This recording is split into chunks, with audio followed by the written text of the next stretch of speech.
Hey, good morning. It is Tuesday, August 6th. Man, kids are already back in school. Brendan's got his No, coffee. Hurricane my kid Debbie. is not. My kid doesn't go back to the 21st. Let's just talk about that. Wow. That's like when I was on the quarter system in college at Auburn. We start the 24th of September. So it was always the last Saturday in September, Auburn, Tennessee. And that was kind of like third Saturday in October, some of these traditions. Got a great show in store for you today. We got Johnny Ballpark Franks from Nashville. Awesome. Does a great show on the Mondays at 5 p.m. Check it out. You will love it. It's like talking just with friends, and man, does he know what he's talking about. Ralph Russo, AP's national college football writer, and from what I hear, quite the historian of college football. Love hearing him. I met him at Media Days out in Dallas. And at 8:40 Central, we will have Josh Graham. I call him Mr. ACC over in the Triad. That is Winston-Salem, Greensboro, and High Point. And we're going to get his thoughts on the ACC. There's a lot of ACC, SEC matchups. And then they've got Ole Miss coming in to Winston-Salem September 14th. And they're already on ACC Network. I saw one of the guys this morning on ACC Road Trip picking the upset. So SEC. Better be paying attention to what goes on around us, man. But we got a great show, and smash that subscribe button in the bottom right-hand corner. Allow notifications on Android and iPhone. Get pen and paper handy. Here we come. Got a great shoe, as Ed Sullivan would say. It's a really big show. Really big show.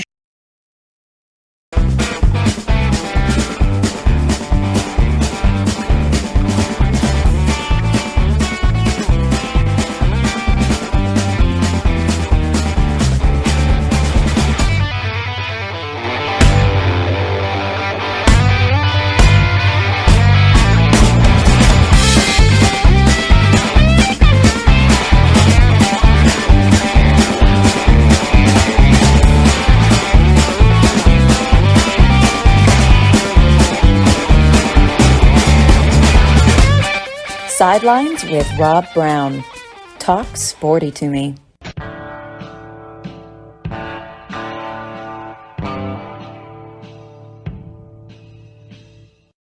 All right, man. This is what I love. College football, 25 days away. If you're keeping track, it's easy. That's 600 hours. But there's also the week 0 games the week before over in the fatherland in Dublin. Georgia Tech and Florida State are going to play. I met Ralph Russo. I just mentioned it, SEC Media Days. Talked to a lot of people about you, Ralph. They're going, man, that guy knows college football. And you mentioned you lived in the bold new city for about 5 years, Jackson. So you've been initiated. We get a little excited about college football down here in the South. But growing up, Johnny Ballpark Franks is on with us, my executive producer, Brenden Martin, down in Ocala, Florida. You read everything, and I still am a reader. It's like, again, lifting weights with your brain. Honored to have you on this show, and let's talk some college football if you don't mind. I know you got about 20 minutes, so let's go. Yeah, thanks, guys. I appreciate you having me on. Good to meet you down in Dallas. That was an interesting and fun couple of days. Yeah, there's 1,200 people in there. It was I tell you one thing, having credentials to that thing is like having a ticket to the Led Zeppelin reunion. That's a hard ticket. That's a hard ticket to get. But yesterday, top 25 poll came out. No surprise, Georgia, Ohio State, Oregon, Texas, Alabama. It's going to be fun though in November because everybody in the rankings is going to think, "Hey, I'm still alive." But let's get your thoughts on this first, I guess, official ranking that's come out. Yeah, though I will say that's the coaches poll. The AP poll comes out a week from yesterday. So next Monday, August 12th, the AP poll comes out, probably about noon Eastern. So we like to think that's the official poll. Yeah. But it is the last word before the season. Listen, I mean, the fact of the matter is it probably isn't going to look that much different from what you saw yesterday, but we won't give you any more hints on that. Yeah, listen, the first thing that stands out is how dominant the SEC and Big Ten, and the SEC even more so. I think the SEC, I don't know, in yesterday's poll, I didn't pay as close attention. I think they had about 8 teams overall, but in the top 10, it's I think 4 SEC and 4 Big Ten. You mix in a little Notre Dame in there, and I think we knew this was coming, right? Super conferences, the Big Ten and the SEC have become the Big Two, the Power Two, something along those lines. They've separated themselves, but now it's here. And when you see it in the polls, you kind of go, oh, I get it now. Yeah. Now I see what we're dealing with here with all this concentration of power and big time teams in these two conferences and what those schedules look like and what those rankings look like, and you start flipping your mind ahead quickly to like what a playoff could look like, a 12-team playoff with 4 or 5 SEC teams and 3 or 4 Big Ten teams. And it really drives home that we're walking into a new age of college football. Yeah, I agree. And one of the cool narratives is Big Ten, SEC, so many in that top 10. The storylines for the whatever you want to call them underdogs are going to be pretty compelling because I see Florida State in there. Look, growing up in the South, an Auburn grad, following that Auburn-Florida State series, they play big boy football. Johnny's a Florida State grad. Florida State will put the fear of God into you. I mean, when those games were epic. So I consider them, part of the deal. I always have. But Johnny, jump in here with Ralph Russo, AP's national college football writer. This is a great conversation. Ralph, first of all, it's an honor to be on here with you. I mean, you and I have talked on the telephone. We have. I mean, I consider myself a football historian. Ralph is the football historian. So I'm just trying to be the Ralph Russos of the world. First of all, you mentioned the SEC and the Big Ten, 8 of the top 9 in the coaches poll. And I do, by the way, Ralph, I do pay more attention, no offense, to the coaches poll. They play games. Yeah. And of course, the SID fills out some of them.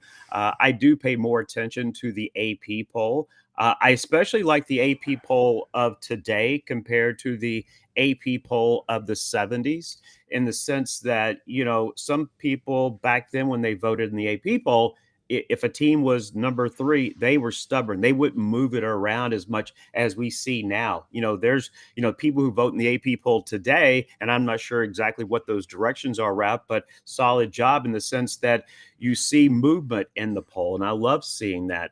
And it's interesting with these preseason polls anyway, Ralph, in the sense that I look at what came out yesterday in the coaches poll.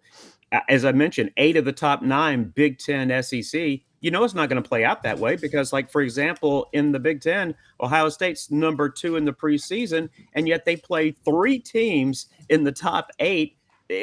Something's got to give there. So when we start thinking these polls about who's overrated, underrated, first thing that sticks out for me is Tennessee. Because of their schedule, I have them the possibility of them going 10-2. A 10-2 team is not going to be the 15th best team in the country. They will be a top 10 team, for example. Yeah, it's a great point, right? I mean, I think we get such a build up with the preseason polls, and the offseason of college football is so long too. It's the longest offseason in all of sports, right?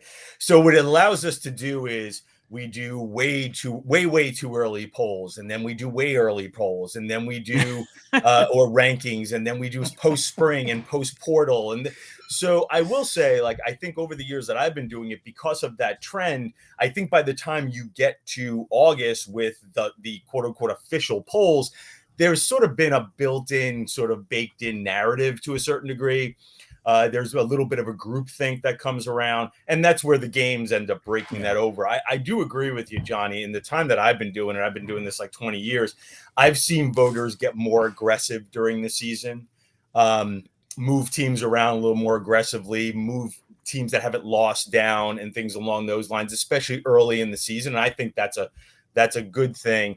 But I do, I find myself looking at, when I watch, one of the things I go to when I look at the top 10, or let's just start with the top 10, is I know, because I've covered this long enough, at least 2 of those teams in the top 10 probably won't even be ranked at the end of the season. That's the average. The average is about 1.5 to 2 teams start in the top 10 and aren't even ranked. And then there's probably an average of about a couple of teams that end up not even ranked, that end up in the top 10 every year. So what I find myself doing is like looking at those top 10 teams and thinking, wow, we think these teams are going to be really good. Somebody's going to wash out in there, right? I don't know if it's Texas or Alabama, probably not, but somebody within that group is going to have a really poor year. And you also mentioned the schedules and how that plays out too. That's what's going to be even more fascinating. Again, going back to this idea that all these teams play each other more often because they're in the same conference. I'm interested to see how voters react to team has 2 or 3 losses, but let's take Georgia, for example. Plays on the road at Texas, plays on the road at Alabama. 2 monster road games, not to mention starting the season on a neutral Atlanta site game against Clemson. But what does a team like that look like ranked if it has 2 losses and takes care of the rest of its schedule? So, again, we're entering like very new territory here, and I'm really interested to see how some of those big matchups affect the rankings. And if voters say, you know what, those 2 teams are both great, we're going to leave them where they are, even though one of them lost. Ralph, I love this historical perspective here. And I think about 2004 bookends, Oklahoma and Southern Cal 1 and 2 all year long. And there's Auburn looking on the from the outside looking in, kind of like Clifford, the big red dog when I had kids. Is he looking out or is he looking in? They didn't get in. Heartbreak Hotel. But then, you saw what Southern Cal did to Oklahoma, and then it was stripped from them, whatever. Don't you think what the real cool story about college football is? It's this year the 13th and the 14th and the 15th teams. They're going to be the ones raising all the hell. But that's what makes college football so much fun, is the never-ending debate. And then you got to have great writers like you to back it up. And so don't ever – you look like a young guy. Don't ever retire. I always tell people that. Not that young. I'm far closer to retirement than I am to getting started here. I would say it will be interesting. I think though, as much as you mentioned sort of my background, and yes, I worked in SEC country for about 5 years. I worked out in West for about 3 or 4 years, but most of my background, I grew up in New York City, and I live here now. So people kind of look at me a little askance. So how did you get into college football? It's a long story, but like I just loved it at an early age. I remember watching games on TV, just being like, man, Baton Rouge looks like the most amazing place in the world. And Lincoln, Nebraska looks so cool. That's awesome. But I would also say that like, I've always been someone who thought, the postseason, we need to figure out like, why can't the Big Ten champion just play the SEC champion or the Big 12 champion, or back when it was the Big 8 champion. So I like the evolution.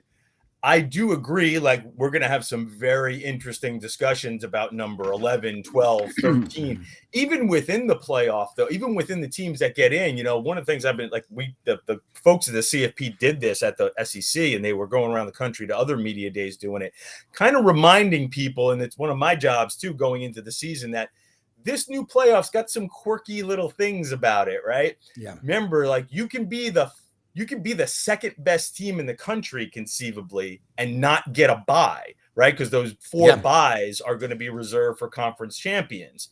So like I'm almost positive there's going to be an SEC team that loses the SEC championship game that's thinking, boy, we're really good and we're 5th seeded, or maybe we're 6th seeded or something along those lines. Then you have like the fact that you're going to have a group of 5 team champion, most likely getting one of those late seeds. And that could bump out a team again, maybe an SEC or a Big 12 team that's sitting there at number 12 and they're gone. So there's a bunch of quirky stuff about the playoff that I think people are going to have to kind of get used to. And I think that will lead to a whole bunch of arguments too, because we'll be arguing about 5 and 6, and we'll be arguing about 11 and 12 and 13. And I do think that is part of college football. I don't think you want to remove the arguments. I think you just like to have a playoff system that's a little better equipped to settle some of them, so you don't have what you had last year with Florida State. Rob, but to his point, to Ralph's point, we've always had the politics involved. I mean, and the thing that I hate, we have so much faith that, now that we have 12 teams, we're going to get it right.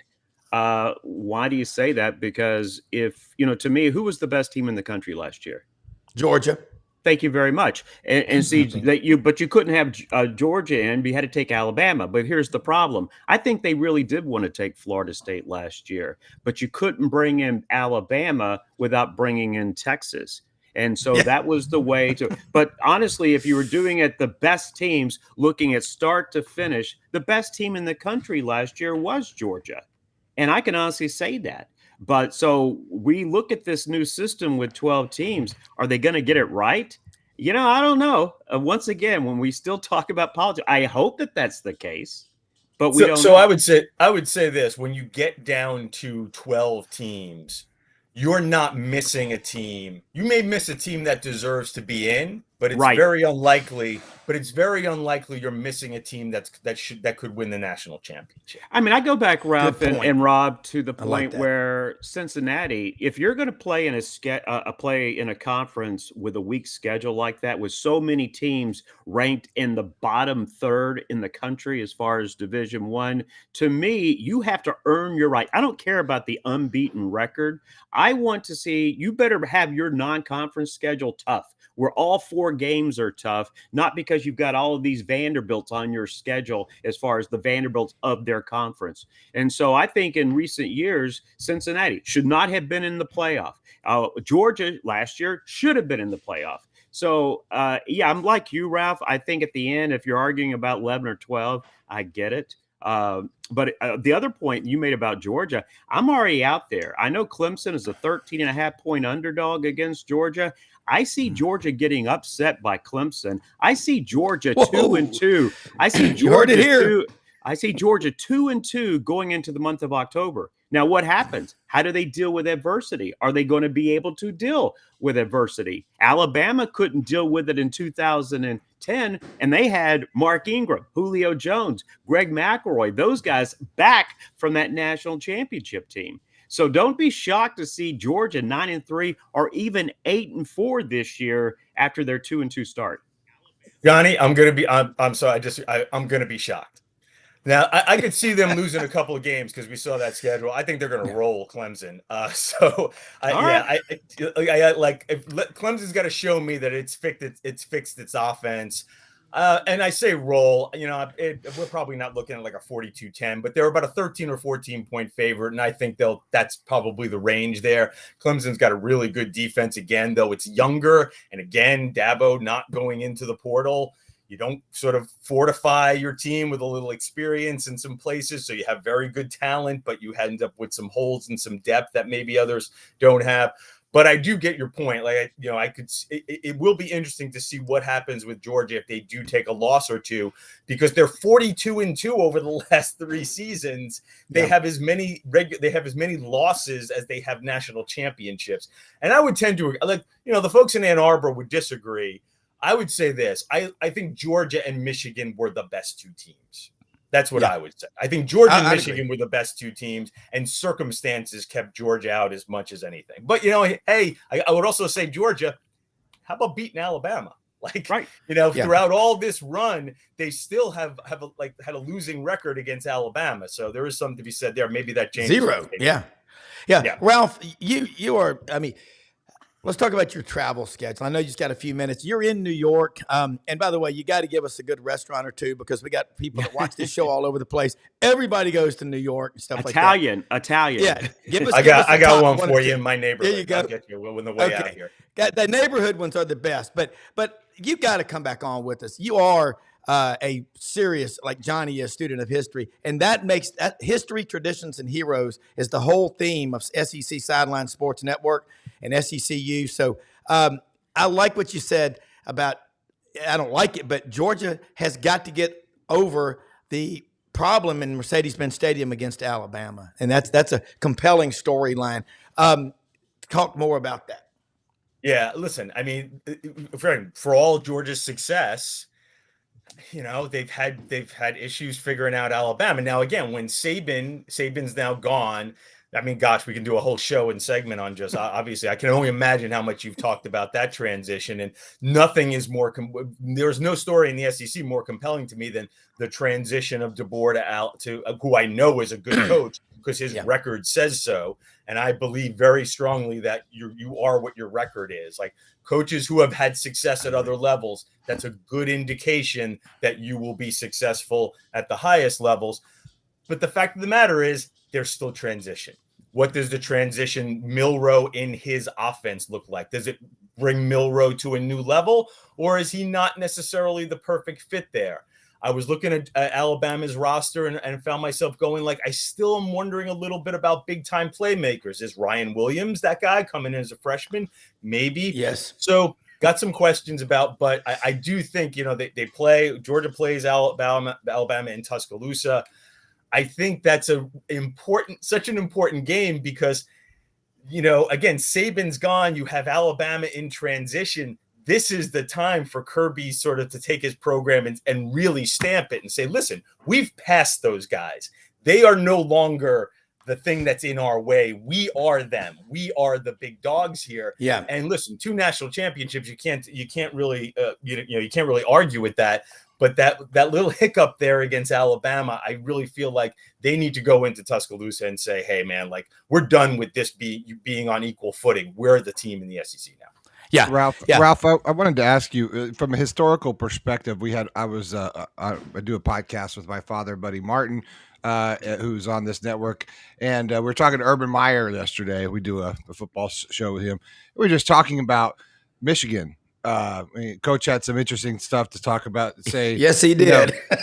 Where he was like, he said, I got into an argument with a bunch of my colleagues about is sign stealing a part of the game? Is it gamesmanship?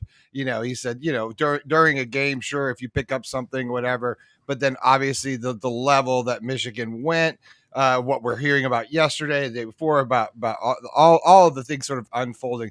From a historical perspective, that's a big question, I know, but how do you feel that sort of is going to play out, especially, going into this year as well?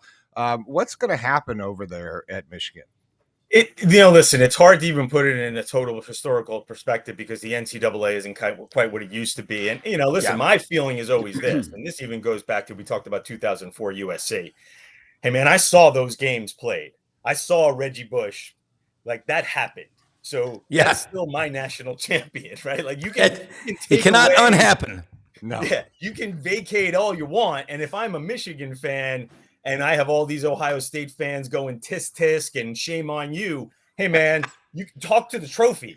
Like we beat you. So I do think that there will be some repercussions at Michigan. My guess is I don't think they will be the most serious of repercussions. I think it's highly speculative of me to sort of like dive into that road because there's still a lot that we don't know there. But again, like I said this all during last year, unless you're going to do something to them that impacts the season that was going on, once it's in the books, it's in the books, and everything else is just, is postscript that I don't know is as meaningful other than that we can wave a finger and say, oh, you guys cheated while Michigan hangs their banners. Yeah. Well, and a follow up to that, sorry, Rob, I really wanted to ask Ralph, and I know he's got to get to go, but the landscape as a whole of college football, right? And how everything's sort of shaking out with this kind of things. Does the Urban talked yesterday about the NCAA not having any more power? He was discussing how every time they put their they flex, they lose the lawsuit. And therefore, then that's happening more often. He says, "I'm worried about the governing body of the NCAA as do they really have any more power?" What is your take on that? They don't have much, but we are moving to an era where this thing is going to look a lot more like professional sports when it comes to governing structure. Yeah, it's going to be deregulated. Listen, we're paying the players. The odd thing about the Michigan scandal is it does have a little bit of an on the field thing, though I would also suggest that everybody steals signs, but you can't steal signs this way. And I think that what ends up happening is as soon as you get into that gray area of even for a coach, well, we steal signs, but we don't do it that way. Well, then is it really that bad to steal signs? Because once you draw the line and sort of say, well, here's the line isn't you can't steal signs. So going back to your bigger question, yes, the NCAA doesn't have nearly as much power as it used to. Michigan is going to fight whatever kind of punishment it does get. And again, I don't think the punishment will be severe enough for a lot of people, but probably too severe for Michigan fans because that's the way this works. And I do think that I wouldn't worry too much about that, though, because I do think we're moving towards a system that, again, is going to be governed a little bit more like professional sports, and it'll still look like it's supposed to look on the field. So, I don't get too hung up on that. That it's an interesting story because it's part of the evolution of college sports. Yeah, but I don't think it's going to necessarily hurt the game. I think in many ways, I'm more hopeful that it actually helps the product. Yeah. Look, Ralph, I know you went a little bit long. You got to come back soon. Thank you so much. And, people say there's not the college football interest in New York and all BS. I've been up there a lot. My sister lived up there out of college. There were bars in every neighborhood. Everybody knows that to cover the SEC schools. Al Barbaro, my friend with Eaton Vance, was from Boston. I worked with him for years, money manager firm, and he was from Boston. He watched SEC games on the New England Sports Channel as a kid and grew up a Tennessee fan, married an Alabama grad, now is a season ticket holder in Tuscaloosa and lives in Prattville, just north of Montgomery. Ain't that America? Okay, let people know how they can follow you. Gotham Gator Club is still one of the biggest clubs in the United States. Yeah, you mentioned it perfectly. I always say that there's more than enough college football fans up here because everybody moves here. Exactly. Right? And everybody's an alum of somewhere, graduates from their school and moves here for a job. So there's a bar everywhere in New York to watch your favorite team. You can follow me at Ralph D. Russo AP, Ralph D. Russo AP. That's on X. You can find my stories at apnews.org. Oh boy. We all know that pain. Yeah. I'm having a little bit of a blank there. But it anyway, just changed or On something. Twitter, and you can find my Twitter, or actually you can find all my stories there. It's a good time coming on with you guys. I very much appreciate it. I'll give you the restaurant review. I'll give you the restaurant before I roll. Yeah. So I live in Brooklyn. I live in a neighborhood called Park Slope. One of the best Italian restaurants is literally 2 blocks from my house. Barely 2 blocks, really. It's called Al Di La, Aldila, 3 words. Al Di La, old school Italian restaurant, one of the best in Brooklyn. So if you get up to New York, come to Brooklyn because we got a lot of cool stuff here, and go to that restaurant. Has any mafia member been shot or killed there, by the way? No. Okay, just asking. I can give you a couple of those too. I'm sure. Antoine's that does not have that. Hey, Ralph. I remember as a kid watching Welcome Back, Kotter. They come in Brooklyn, America's 4th largest city. Remember that? Yes. But anyway, love having you on. Keep writing. We're going to do it again soon. And what an honor, Ralph Russo, AP's national college football writer. Have a great day, man. Thanks. Bye, Ralph. Thank you, guys. Have a great. Hey, that is fun. Let's play that segment. Johnny, God, love having you on here. You talk about historians of historians of historians. That was really cool. And it is fun. Like everybody, when they go to New York, if they're up there for a weekend during football season, they will tell you they'll go to their school's bar. And it is absolutely packed. People don't realize what it's like up there on Wall Street, down at the Battery and all these college. And it ain't just the SEC. It's everybody up there. And there's all these little restaurants.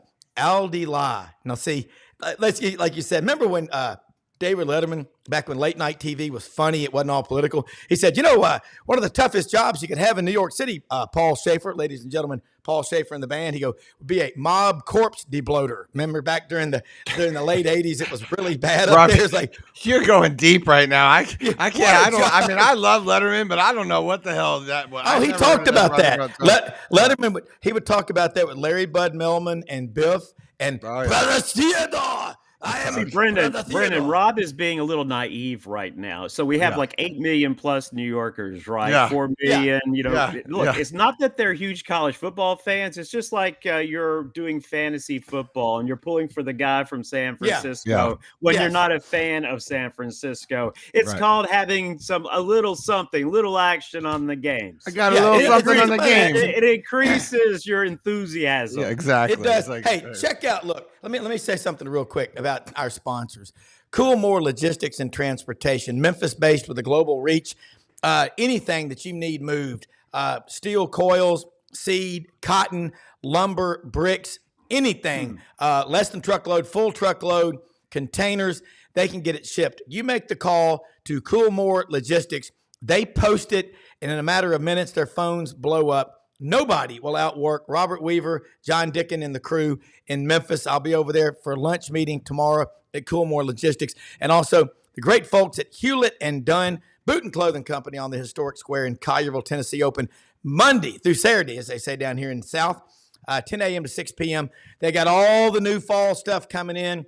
Filson, Schaefer Outdoors, Pendleton, Duckhead, STS.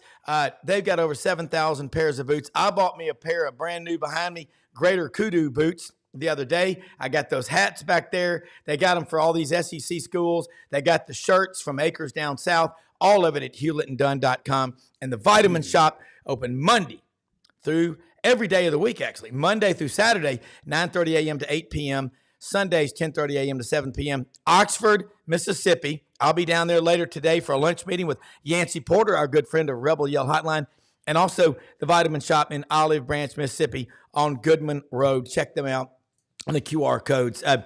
Johnny, look, man, I thought that was a great conversation. I see these questions on the side. Let me get back in there. I'm on a big screen. I can't see them. Well, let's address those, Johnny. I asked Urban yesterday. We got a quick soundbite about Lane Kiffin, what he thought about Lane Kiffin. I thought thought this would be a nice way to segue. It's just about a minute if you would hang through, and then we react to it. Yeah, absolutely. And I think it's an interesting about this is from Best Fridays in Football podcast that we do with Buddy Martin, Urban Meyer, and myself every week, and this is a clip from last night. Lane Kiffin, what Ole Miss has got going on there.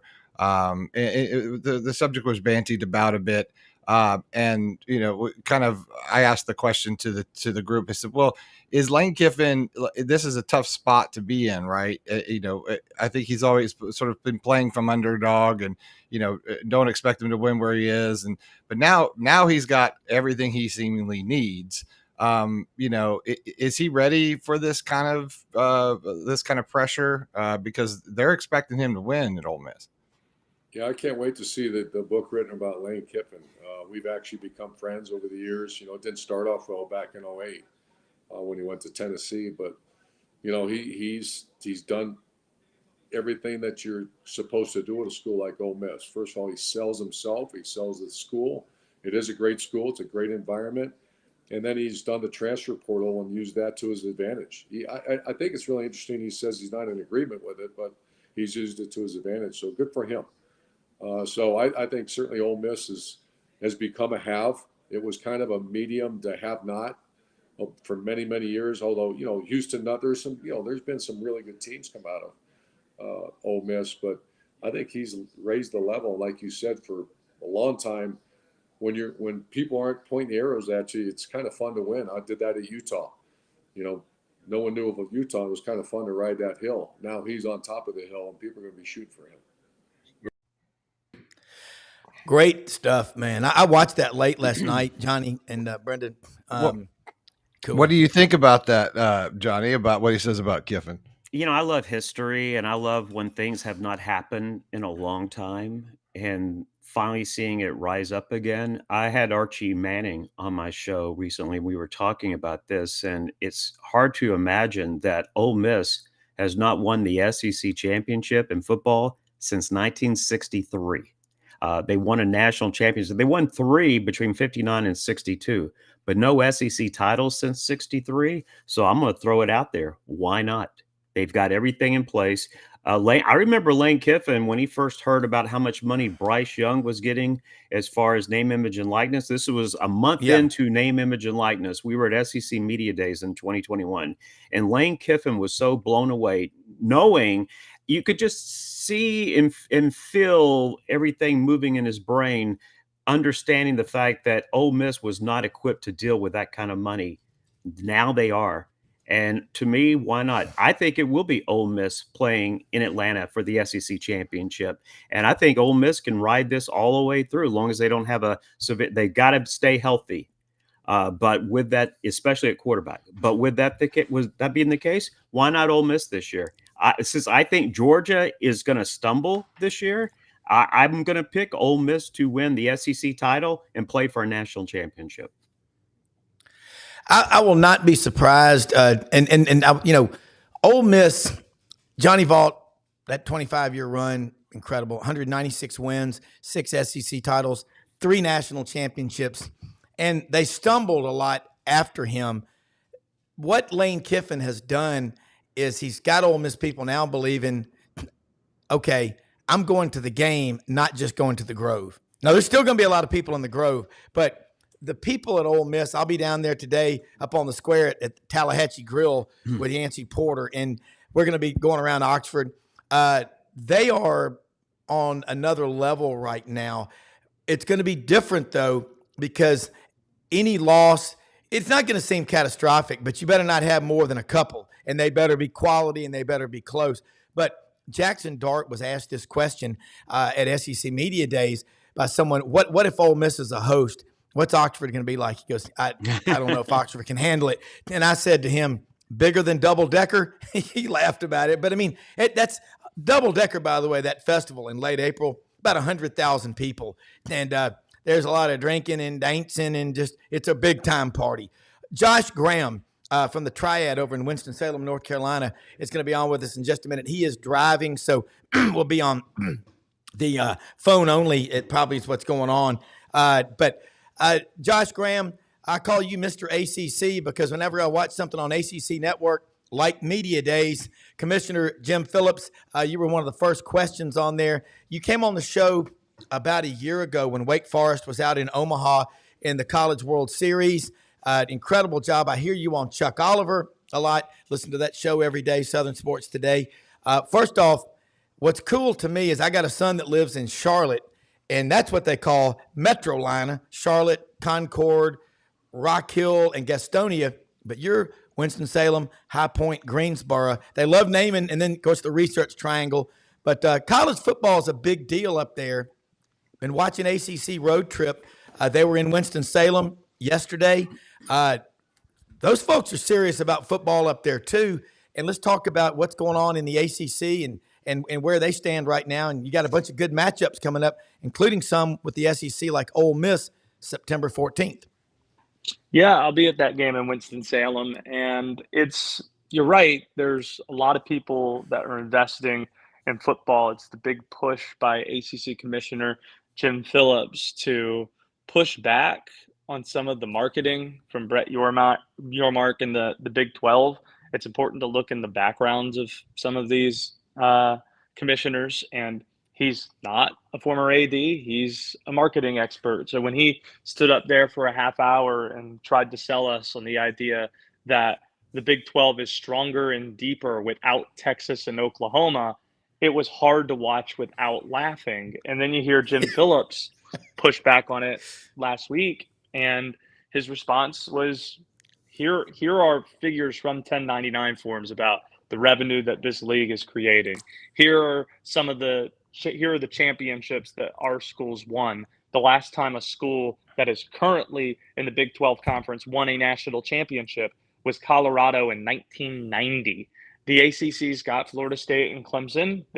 Yes, they're suing the league to try to figure out a way out. Nobody has still found a smoking gun to try to get out of the league. So as long as those schools are still part of this conference, the ACC, even though they might not have the same enthusiasm as Brett Yormark and some of the salespeople out in the Big 12, they're still the third best conference in college football. And that, regardless of what greedy university presidents always looking for more will continue to tell you that is good enough.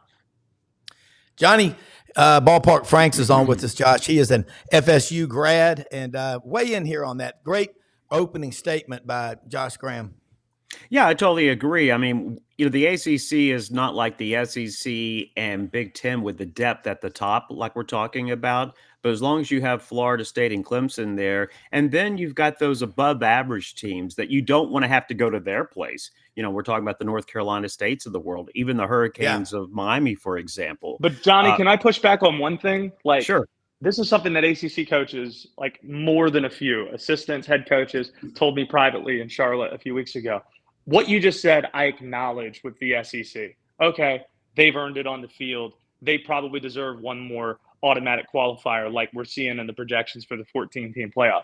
When you lump the Big Ten into that, that's where I have issues because people in the Big Ten will say this with a straight face. And again, it's hard not to laugh at it when they say, oh, the ACC is just Florida State and Clemson. That's all you guys got in terms of being competitive. And I laugh because that's all the Big Ten is with Michigan and Ohio State. Now, you can say Penn State is a program with all this history or whatever, but then why can't the ACC say the same thing about Miami? You know why? The same way as well. Why is Josh, you know why? Because the ACC does not have Oregon coming in to play football this year. And we'll so see that's how they why acclimate, though. Oh, they'll be fine. Oregon will be fine, especially when you got the Nike dollars out there. And when I say top heavy, look, now the Big Ten, 18 teams. So now we have 14 mediocre teams or above. I mean, and some of these teams wish they were mediocre as far as the Big Ten. So, Josh, I totally agree. When you look at depth from top to bottom, Big Ten can't match with the ACC. Historically, over the last 10 years, the ACC is certainly from top to bottom a better league than the Big Ten. I mean, the Big Ten gets there with Ohio State, Michigan, and maybe one other team. But until they expanded, who were those other 11 teams? Now it's going to be, once again, adding some other mediocrity to that. So there'll be 13 or 14 mediocre teams as far as we're both. So we're both saying the same thing. And I'm saying top heavy. I'm just saying top heavy as far as the preseason, knowing you've got Ohio State, Oregon, which is still hard to wrap your arms around, being the Big Ten, Michigan, and Penn State. But here's the question then. Why is the messaging such? And the point I was making is that messaging with Clemson and Florida State has been going on for the last decade from Big Ten folks who lumped themselves with the SEC. But I mean, haven't one say... I will answer that question, Josh. On Sunday, we had an American win the gold medal. And not only was he the fastest man in the 100 meters and Noah Lyles, he's also one of the biggest talkers as far as from track. And here's the problem. The SEC and the Big Ten, they talk better than the ACC. The ACC expects, well, here we are. And so getting that message across to the West Coast, to the East Coast, nobody does it better than the SEC or the Big Ten compared to these other conferences, and that's the problem. I think I agree with that, but I'll put it a different way. I think the issue is one that the ACC can't solve in this sense. The reason the Big Ten is viewed similarly as the SEC is because of what their schools look like versus the way the ACC schools look like. And what I mean is the reason why they get these massive television deals, despite not being any much more productive than the ACC, is because of how big the alumni base is of most of these schools in the conference is. When you look at the makeup of the ACC, there are a lot of Wake Forests, a lot of Dukes, a lot of Virginias, schools that are not the largest schools out there, and thus probably do not view the same, bring in the same television ratings as a result, not having those large alumni bases. And then when you look at the ESPN part of this, the ACC has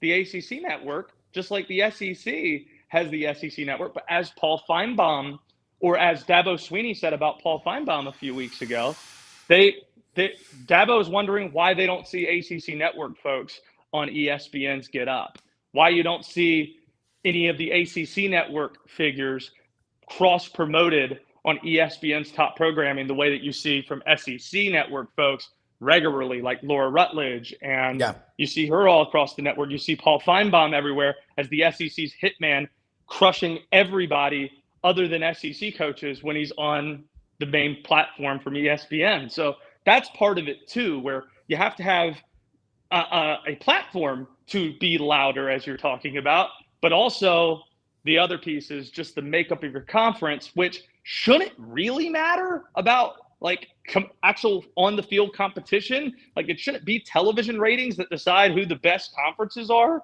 by any means, but that is happening to some degree with the Big Ten versus the ACC. Hey, Josh, I see a question, and this, Rob, and I'm going to bring you this. I see where Buck's talking about, and this is where perception is not reality, but unfortunately in college football it is, because facts don't seem to matter. But Buck says the Big Ten is way deeper than the ACC. It's not even close. But the problem with that statement, now we don't know what that means now with Oregon and USC, for example, being added to the Big Ten. But prior to 2024, facts don't back up what Buck just said. I mean, we're usually talking about a 3-team league out of 14 teams as far as the Big Ten.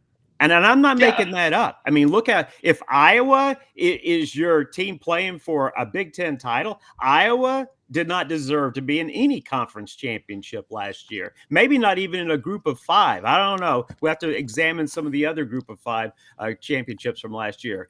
But also, by the way, I'm not what college football fans feel, unfortunately. Also, I'm not as sold on Oregon as you are. I'm not. I get Dylan Gabriel's over there. He's just going to recreate what Bo Nix did. But I'm telling you, when you're playing Big Ten schools and you have the travel element to this too, I'm not as confident that Oregon – if Oregon and Washington couldn't win a national championship in the league that they played in the Pac-12, then I struggle to believe that with Michigan and Ohio State in your conference, that you're going to be anything better than Penn State, that you're going to be anything better than these other schools. Because, again, I am old enough to remember when Miami and Virginia Tech joined the ACC, and everybody told me that every year that these teams were going to be national title contenders. It turns out when you join a conference, you start to fit in, and you take hold of a different identity. And if you weren't the national championship winning program before,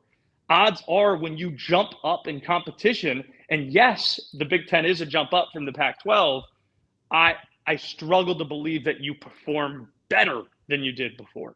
But see, Josh, you're hurting yourself in your argument, because my argument that the ACC, as far as being top, you were like earlier, you were saying that, oh wait, the ACC is there. The reason why I think Oregon will be successful in the Big Ten, I go back to the fact that other than Ohio State, Michigan, and I can't even really give you Penn State, because Penn State's been underperforming every time when we think they're supposed to be good. They're certainly not performing to the magnitude of James Franklin and what he's getting paid. But the reason why Oregon will be successful is because the Big Ten is pretty mediocre when you start getting down to the 4th, 5th, 6th, down to the 12th or 13th teams. Oh, I agree. And that's why they will be successful. But I think Oregon's more like that second tier than they are Ohio State and Michigan. That's the point I'm making. They might be ranked number 3 in that coaches poll yesterday, but I think they're more like Penn State than they are like programs that are going to win the national championships. Well, let me throw this one in here for argument's sake. This is a great discussion. Josh Graham, Mr. ACC from the Triad over in Winston-Salem. Johnny Ballpark Franks, Rob Browne here with you on this Tuesday morning. Okay, so last year, in the 2 years Kalen DeBoer was at Washington, they beat Oregon 3 times. He was 3-0 against Oregon. Washington played the Big Ten, for the national championship. They played the Big Ten champion, Michigan. And Michigan curb stomped Washington. I mean, so there's something that you can draw, you can extrapolate from that. No, wait. I wouldn't go that far. The game, I'm just saying, if Michael Penix was not on that, everybody, we always talk about the stage and you got to be on. So if Michael Penix had even been an average Michael Penix, that probably game would have gone down to the final drive. Because remember, going into the 4th quarter, that game could have gone either way. All right, Yeah, but anyway. no, but Michael Penix, I think, had 2 or 3 cracked ribs. But I think both of y'all are making a lot of great points. But I think the Big Ten was founded in 1896. If you go back and look, I know Michigan has won the Big Ten 45 times. Ohio State, I think, 39, and then there's everybody else. And you had Iowa last year, a 10-win team with no offense. And they played a true freshman quarterback. Now, granted, he's not just, Joe Sixpack from Olathe, Kansas, Nico Iamaleava, but they get beat 35-0 or whatever in the bowl game. But I do think the ACC, if you look, Josh, at the matchups, regular season, home and home, SEC, ACC, they're about 500. I mean, I don't, and I'm an SEC, I'm an Auburn grad, but I got to be fair. I think when you look, let's talk about this one. September 14th, Josh, Ole Miss traveling to Winston-Salem for that game and at a Legacy Stadium. Let's talk about that. How big is that game going to be for the ACC? I mean, that's going to be a trophy game, I would imagine. I don't think so. Just because Wake Forest is just if they could pull the win. I'm not saying they're going to. The way it's the not going to happen. Yeah, honestly, I don't see it happening. Exactly. The game that you have to circle week 1 is Georgia and Clemson. If you want to talk about a trophy game, that's a trophy game and it's amazing how much things get forgotten. Like the ACC having a winning record against the SEC last year, including beating the brakes off of LSU and a Heisman Trophy winner to open the season last year. It's amazing how that stuff kind of gets forgotten when Florida State gets left out of the college football playoff at the end of the year unbeaten, despite beating 2 SEC schools by double digits. That stuff, it is kind of, and I get the injury piece and all that. We don't need to really relitigate it. But the problem that you're talking about, or that last year showed us, is the ACC can still win some of these trophy games, but then it gets forgotten, it gets swept under because of this perception problem and the lack of a microphone that the ACC is given by its television partners, and just having the function of having a league with a lot of smaller schools. Yeah, for the record, Josh, everybody, I did not predict that Wake Forest would beat Ole Miss. I didn't say. I was just saying that's a big game. I have not lost my mind yet. And Rob, to Josh's point, and this is what's going to happen. So Clemson beats Georgia like I predicted, and then Georgia then loses to Alabama the last part of September. So now Georgia's 2-2, and then Georgia maybe loses 1 or maybe even 2 more games. I can easily see that happening at that point. And to Josh's point, at that point, what will be the conversation? Not that Clemson beat Georgia. Georgia's off this year. And so Clemson then will not get the respect, the fact that they put Georgia on that path. So if that is indeed what happens, and that Clemson caused that to happen, that does not get enough credit. And people don't understand that when they're looking at, if you don't really break down college football, it's about rhythm. It's about consistency. Correct. But when you get derailed, what do they always talk about? Don't allow one loss to turn into 2. And then that second one turn into 3. And that's what usually happens to even some really solid teams. And the SEC hype machine still will be inconsistent in this sense, though. Last year, I had to hear about how LSU was off. That game doesn't really hold much water. And then in the same week, I had to hear about how Jaden Daniels is the Heisman Trophy winner. I know. I agree. I agree 100%. Wait a minute. 100%. Michael Penix is the Heisman Trophy winner? 100% I agree. Are you bad? Are you bad and the Florida State win means nothing and Alabama should be left out? Or are you good and your quarterback deserves the Heisman Trophy? That defense for Florida State. And here's the thing that really, and I still go back to last year, even with the injury, Florida State's third-string quarterback produced more offense in that ACC championship game and more than Michigan produced against Iowa in the Big Ten championship. So here's Florida State with no chance on offense, but people kept forgetting that defense did destroy Jaden Daniels. It wasn't that Jaden Daniels was off. Florida State's defense made Jaden Daniels off that night. That's Josh. That's what people drives me crazy. People will say so and so had a bad game. Well, God, if he didn't have that 11-man defense on the other side of the line of scrimmage, he probably would have had a great night throwing in air. But I'm fine with whatever argument. Just tell me which of the arguments it is. Like, is your team your team not good because of Florida State beating the brakes off of you, or is your team good and your quarterback should win the Heisman Trophy? When SEC people look me in the face and say both, that's when I have problems. Well, I'm old school. I'm always going to say, give all the credit in the world to that team across the way in the other locker room. Ain't a damn thing you can do except get up and lay it on the line again and again and keep fighting. That's how I look at it, and always give credit to the other team. And when people say the best team didn't win, I go, well, they did not win today because that's why they keep score. I mean, you have to give credit for that. But I will say this, Josh, I've got a lot of ACC family. They're all Virginia Tech people from Roanoke. Brother-in-law played football for Virginia Tech. Son lives in Charlotte. You talk about a crossover town. You got the ACC headquarters there. We were downtown back in February, and Bank of America Stadium. Showdown, the Wolfpack, and Tennessee. Smokey the Hound and the Wolf. How are you going to go to that game? Yes, that's the other one I couldn't think of. Clemson, Georgia, and Tennessee, NC State. I'm losing track of all the games that I'm about to go to. But Charlotte, you got the SEC headquarters, SEC network up there. And Charlotte is this town that, it's got a lot of stuff going on. ACC headquarters downtown.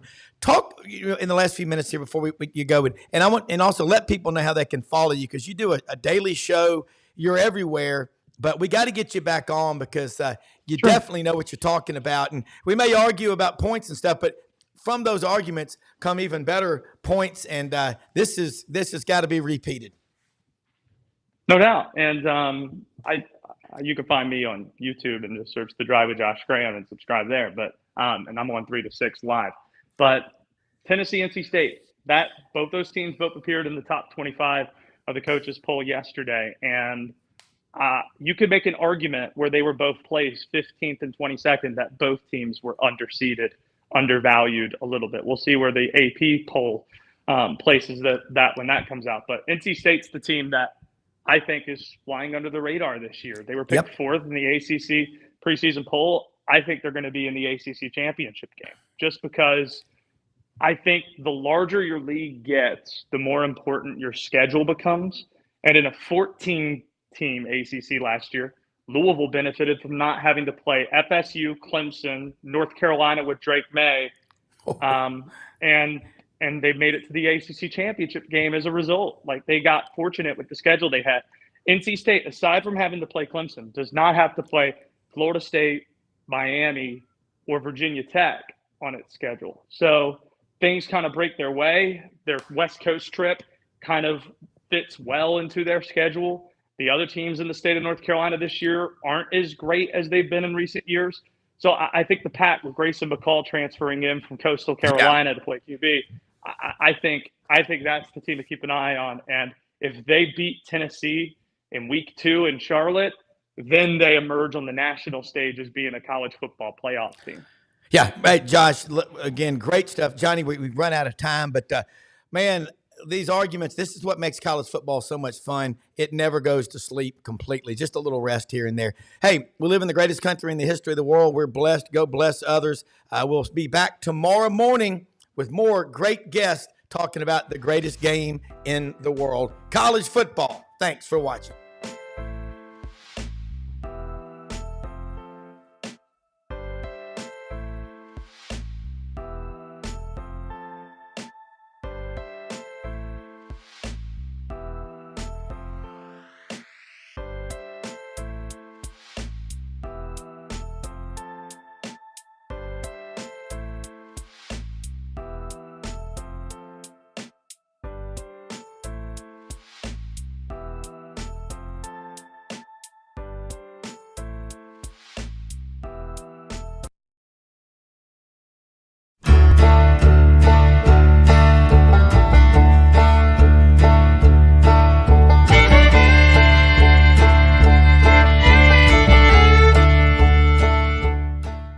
In a perfect world, you'd set a health goal and results would happen overnight. In this world, the real world, it takes time, dedication, and the right support to achieve your best self. The Vitamin Shop's health enthusiasts are here to make sure you're not wasting a single moment on the wrong supplements. From the highest quality sports nutrition and superfoods to the most sought-after trends, you'll find a huge variety of science-backed solutions for every goal. And the people to help guide you along the path to greatness. Unbelievably, every 2 minutes in our communities, a child is either bought or sold for sex. I am Ari Dickey, board member for the Nashville Anti-Human Trafficking Coalition. Join me and millions of others in our fight against human trafficking and for its victims by helping to educate the most vulnerable among us, our middle and high school students. Go to nhtcoalition.org, become a partner, and help keep our families safe, because none of God's children are for sale.